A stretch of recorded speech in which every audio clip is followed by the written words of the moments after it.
Vote শেষে relax মাছ ধরছেন Dilip Ghosh. Vote পর্ব মিটতেই বিজেপি নেতা দিলীপ ঘোষের নজর পুকুরের মাছের দিকে। একটু যেন রিল্যাক্স মুডে দিলীপ ঘোষ। উত্তর চব্বিশ পরগনার বসিরহাট মহকুমার স্বরূপনগর ব্লকের গোবিন্দপুর গ্রাম পঞ্চায়েতের গুনরাজপুরের একটি বাওরে ছিপ নিয়ে বড় মাছ শিকারে বিজেপি নেতা দিলীপ ঘোষ। তাহলে কি লাঠি হেরেছে কাঠের কাছে? হেরে গিয়ে নতুন করে সংগঠন চাঙ্গা করতে আসরে নেমেছে এই নেতা। ইতিমধ্যেই রাজ্যের বিজেপির প্রভাবশালী নেতার বিরুদ্ধে একরাশ ক্ষোভ উগরে দেন।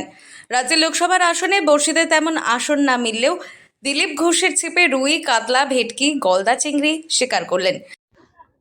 একটা ভেড়ি তো এখানে ছিপেতে মাছ লাগছে না, আমি একটা চিংড়ি ধরেছি গলদা। এই বিপর্যয় হয় তখন পেছনে তাকানোর দরকার হয়। যারা পার্টিকে জিতিয়েছেন তাদেরকে সঙ্গে নিতে হয়। এই সব শেষ, সেটা কেন হয়েছে এবার ভাবতে হবে সবাইকে। অনেকেই তো বলছে যে এই সরকার থাকবে না। অটলজিও 6 বছর চালিয়েছিলেন সরকার। কোয়ালিশন সরকার চালাওয়ার টেকনিক বিজেপি জানে, কারণ বিজেপি কোয়ালিশন গভর্নমেন্ট শুরু করেছিল। সঙ্গে ছিলেন স্বরূপনগরের বিজেপি নেতা বৃন্দাবন সরকার। দিলীপ জানান, যখন পার্টির বিপর্যয় হয় তখন পিছনের দিকে তাকাতে হয়। এ যেন পুরনো কর্মীদের চাঙ্গা করতে ফের ময়দানে দিলীপ। তো সেই জন্য এটা নিয়ে চিন্তা নেই। যারা আমাদের পুরনো আর সহযোগী আছেন, তারা অনেক বছর আমাদের সঙ্গে আছেন, তারা থাকবেন সঙ্গে, সেই নিয়ে মেজরিটি আছে। সরকার চলবে, তবে যে আত্মবিশ্বাসের সঙ্গে সরকার কাজ করেছিল তখন এবার চিন্তা করতে হবে সবাইকে নিয়ে কাজ করার সময়। দল প্রস্তাব চাইলে করব, আমি নিজে সবার সঙ্গে দেখা করব, কথা বলবো। যে আগামীতে স্কুল কলেজগুলো কিভাবে চালানো হবে এই বিষয়ে কি বলবেন?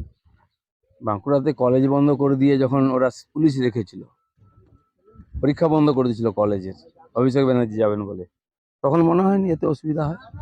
আজ সারা পশ্চিমবাংলায় তারা হিংসার রাজত্ব চালাচ্ছে, গুন্ডাদের রাস্তা নামিয়েছে, দোকানপাট লুট হচ্ছে, মারপিট হচ্ছে, হাত পা ভাঙা হচ্ছে।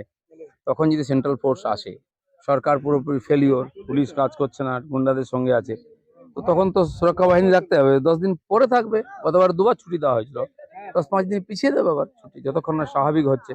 এই হিংসার মধ্যে ছেলেমেয়েরা স্কুলে যাবে কি, এটাও ভাবতে হবে। নতুন বিজেপি নেতাদের বিরুদ্ধে সুকৌশলের একরাশ ক্ষোভ উগরে দিলেন বিজেপির প্রাক্তন রাজ্য সভাপতি দিলীপ ঘোষ। উত্তর চব্বিশ পরগনার বসিরহাট থেকে জুলফিকার মোল্লার রিপোর্ট, লোকাল 18 বাংলা।